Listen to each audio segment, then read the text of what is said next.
नमस्कार। आकाशवाणी चंडीगढ़ से प्रादेशिक समाचारों के साथ मैं रत्तिका। पहले इस बुलेटिन के मुख्य समाचार। प्रधानमंत्री नरेंद्र मोदी कल भारत में निर्मित पहले विमान वाहक आईएनएस विक्रांत को नौसेना में शामिल करेंगे। केंद्रीय मंत्री डॉक्टर जितेंद्र सिंह ने 4 विभिन्न विषाणुओं के विरुद्ध रोग प्रतिरोधक प्रतिक्रिया में वृद्धि करने वाली भारत में निर्मित पहली एचपीवी वैक्सीन की वैज्ञानिक प्रक्रिया पूरी होने की घोषणा की। हरियाणा मंत्रिमंडल ने हरियाणा उद्यम प्रोत्साहन नियम 2016 में संशोधन को स्वीकृत करने सहित कई अहम फैसले लिए। केंद्रीय सामाजिक न्याय एवं अधिकारिता राज्य मंत्री रामदास अठावले ने कहा कि प्रधानमंत्री नरेंद्र मोदी ने महिलाओं के उत्थान के लिए अनेक कल्याणकारी योजनाएं शुरू की हैं। और हरियाणा में महिला एवं बाल विकास मंत्री कमलेश ढांडा ने संतुलित आहार किट एवं पोषण कैलेंडर के लोकार्पण के साथ पोषण माह का आगाज किया। अब समाचार विस्तार से। प्रधानमंत्री नरेंद्र मोदी ने कहा है कि कल का दिन रक्षा क्षेत्र में आत्मनिर्भर बनने के भारत के प्रयासों के लिए एक ऐतिहासिक दिन है।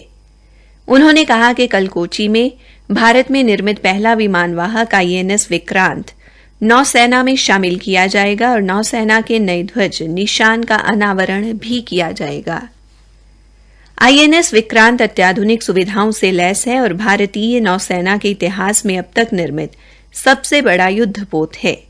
आईएनएस विक्रांत के नौसेना में शामिल होने के बाद देश के पास अब 2 विमान वाहक हो जाएंगे, जिससे देश की समुद्री सुरक्षा को और मजबूती मिलेगी।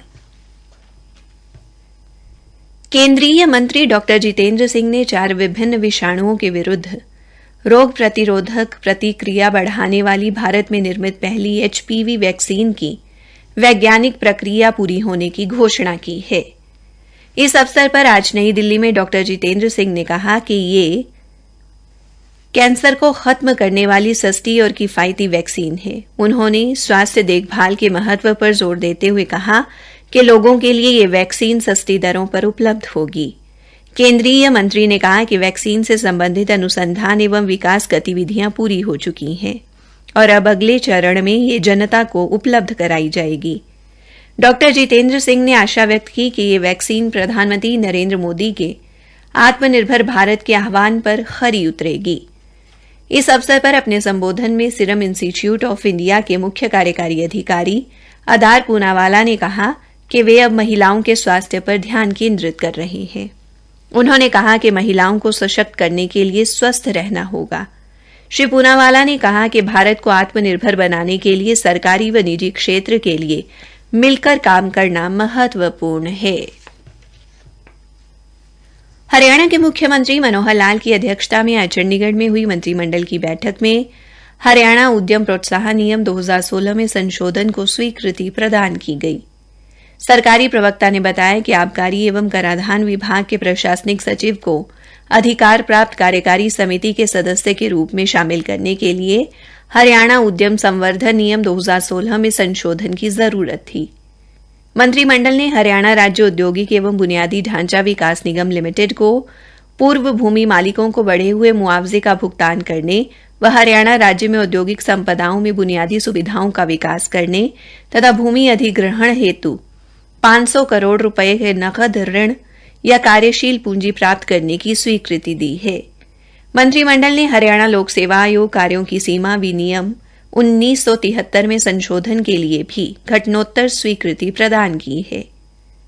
इस संशोधन के अनुसार हरियाणा कर्मचारी चयन आयोग की बजाय हरियाणा लोक सेवा आयोग को स्नातकोत्तर शिक्षक ग्रुप वी के विभिन्न पदों के लिए भर्ती प्रक्रिया का संचालन करने की जिम्मेदारी दी गई है। मंत्रिमंडल ने हरियाणा खादी एवं ग्राम उद्योग बोर्ड के वर्ष 2017-18 के वार्षिक लेखे राज्य विधानसभा के पटल पर रखने को भी स्वीकृति दी है। कैथल की अतिरिक्त सत्र न्यायाधीश पूनम सुनेजा की अदालत ने आज एक 12 वर्षीय बच्ची से छेड़छाड़ के जुर्म में रोहित, अमन और साहिल नामक 3 युवकों को 5-5 साल की कैद व 15-15 हजार रुपए जुर्माने की सजा सुनाई है। अदालत ने जुर्माने की राशि पीड़िता को दिए जाने का आदेश दिया है। जुर्माना न भरने की सूरत में दोषियों को 1 महीने की अतिरिक्त सजा काटनी पड़ेगी। ये मामला गत वर्ष 14 अक्टूबर का है। पुलिस ने पीड़िता के रिश्तेदार की शिकायत पर 5 युवकों के खिलाफ मामला दर्ज किया था और जांच के आधार पर 2 युवकों को मामले से बाहर कर दिया था। प्रादेशिक समाचार आकाशवाणी चंडीगढ़ से प्रसारित किए जा रहे हैं। केंद्रीय सामाजिक न्याय एवं अधिकारिता राज्य मंत्री रामदास अठावले ने कहा कि केंद्र सरकार द्वारा महिलाओं को सशक्त एवं आत्मनिर्भर बनाने की दिशा में कार्य किया जा रहा है। प्रधानमंत्री नरेंद्र मोदी ने महिलाओं के उत्थान के लिए अनेक जन कल्याणकारी योजनाएं शुरू की हैं। श्री अठावले आज पलवल में मोक्ष एक दिशा फाउंडेशन द्वारा आयोजित महिला सशक्तिकरण सम्मान समारोह में मुख्य अतिथि के तौर पर लोगों को संबोधित कर रहे थे।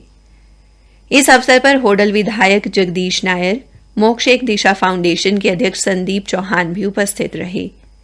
केंद्रीय राज्य मंत्री ने कहा कि गरीब व बेरोजगार महिलाओं को आगे बढ़ाने के लिए भी सरकार द्वारा कई योजनाएं बनाई गई हैं, जिनके तहत महिलाओं को प्रशिक्षण देकर दक्ष बनाया जा रहा है।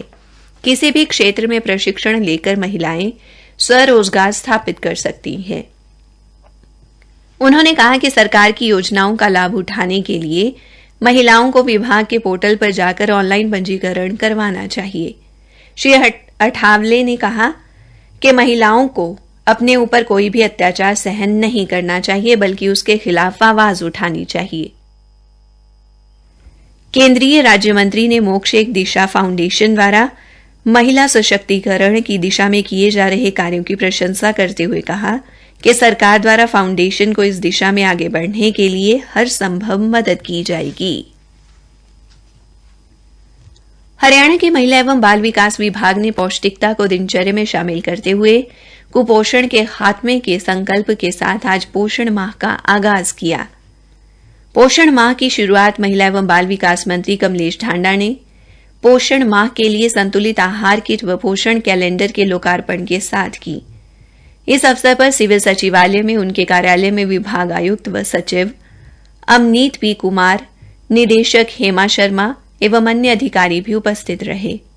संतुलित आहार किट व पोषण कैलेंडर जारी करते हुए राज्य मंत्री ने कहा कि प्रधानमंत्री नरेंद्र मोदी ने मन की बात कार्यक्रम के माध्यम से देश में कुपोषण के खिलाफ लड़ाई को तेज करते हुए 67% आबादी के पोषण स्तर को बढ़ाने पर जोर दिया है।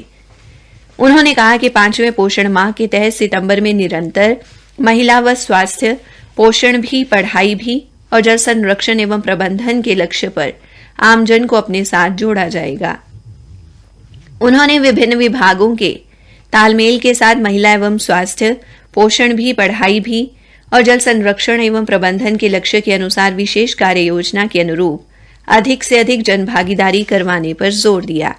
उन्होंने अधिकारियों को प्रदेश में 25,962 आंगनवाड़ी केंद्रों पर निरंतर गतिविधियां आयोजित करने के साथ साथ खंड, तहसील व जिला स्तर पर कार्यक्रमों का आयोजन करने के निर्देश दिए।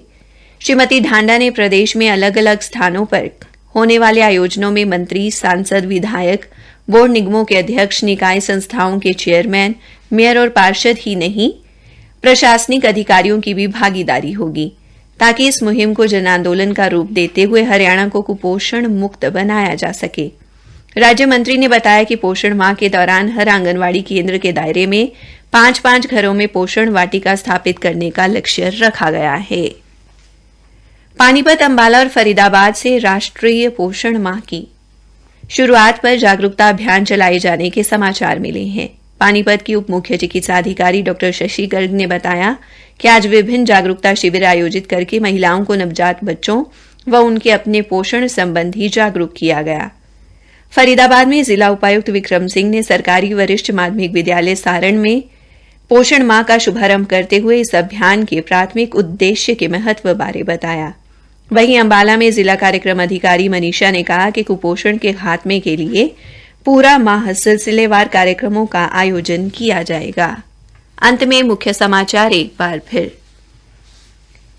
प्रधानमंत्री नरेंद्र मोदी कल भारत में निर्मित पहले विमानवाहक INS विक्रांत को नौसेना में शामिल करेंगे। हरियाणा मंत्रिमंडल ने हरियाणा उद्यम प्रोत्साहन नियम 2016 में संशोधन को स्वीकृत करने सहित कई अहम फैसले लिए और हरियाणा में महिला एवं बाल विकास मंत्री कमलेश ढांडा ने संतुलित आहार किट एवं पोषण कैलेंडर के लोकार्पण के साथ पोषण माह का आगाज किया। इसी के साथ प्रादेशिक समाचार समाप्त हुए।